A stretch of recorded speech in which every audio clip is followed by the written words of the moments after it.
politics. These are the people I hated in high school and college and wanted to be class president.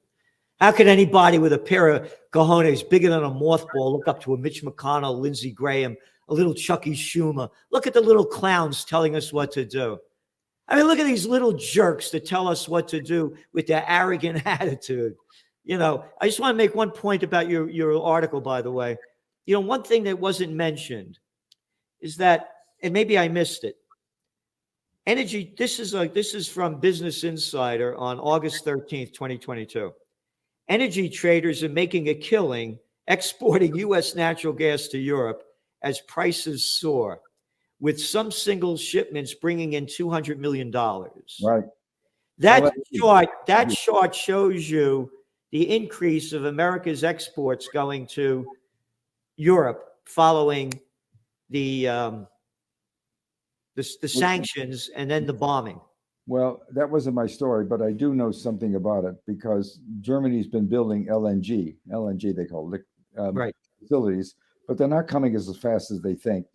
As a way of storing gas, and we were charging, I think, 3 and 4 times more. That's American, you know. That's the American way. It's capitalism, but they also got what kept them going a little bit, made it a little easier for them. After the pipeline was blown up this fall and winter, China had a bad year because of COVID, and they had a lot of LNG, and they sold the LNG cheaper. But I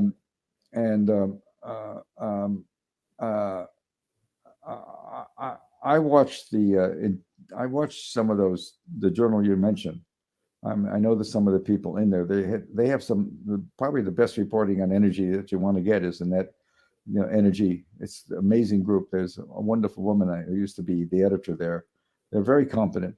But my story wasn't that. My story was about what to do. But I am going to do. But could that have been another reason? Watch this space. I know what you're talking about. And by the way, I want you to get a link to that article you sent. Okay. And I haven't blown I've got a terrible head cold. All right. I got to tell you something. Nobody has a old-fashioned cold anymore. It's either COVID or the flu. I just got a cold like I used to get when I was a kid. Yeah. And you remember them? You used to get a headache, and then your nose ran. And it didn't stop you from talking, and it didn't stop you from going to the playground and all that stuff. And you know, yellow snot all over. I remember that. The nice thing about growing up. The nice thing I gotta hold on. The nice thing about that's one of my kids. The nice thing about growing up in Chicago, all the seasons were there we have very little. We were lower middle class.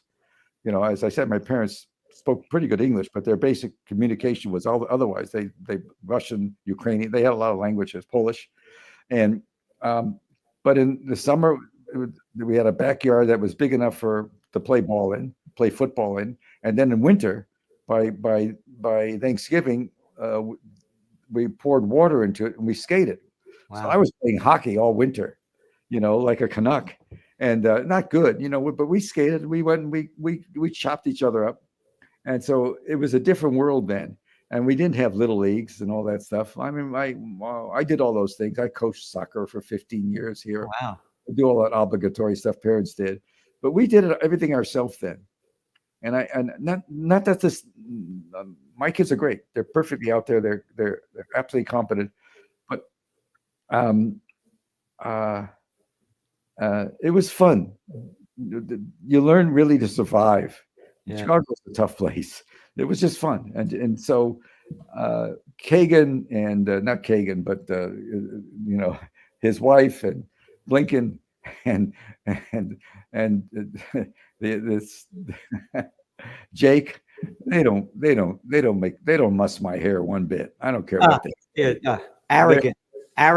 It's not going to be good to them. He's not going to be good to Newland for what she did in 2014 because we overthrew a government. Yep, and that led to that's the core of this. And also, you have her quotes bragging about the blowing up of the pipeline. Oh my God, the bottom of junk in the bottom of the sea. Yeah. I tell you. Anyway. Thanks a lot, man.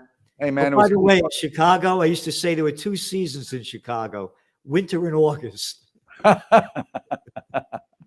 Do you remember? I'll tell you what. There was nothing worse.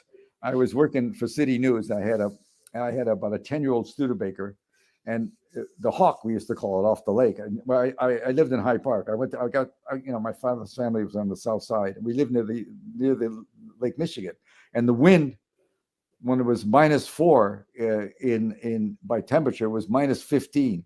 I spent every winter for about 2 years working with that crappy car. I had to go out every 4 hours and start it, because if I slept from 12 to 8, even if I was hungover like crazy, I had to start because the wind started, it would freeze. So I remember that's I got to tell you, when you're 21 or 22 and you're free at last. I'm not running the store. My mom's gone. I didn't know what freedom was. My favorite book, I wrote about this once, was the Adventures of Augie March. It was all about a kid in Chicago who wasn't making it, like me. And it was hardcore. You probably had much more money in your family than I did. Come on. There were 5 of us living in 2940 Hone Avenue in the Bronx, right off the Boston Post Road. And there were 5 of us with my brothers, 3 of us in one room, my 2 sisters in another room, and my parents in another room. You did the same life. It's great.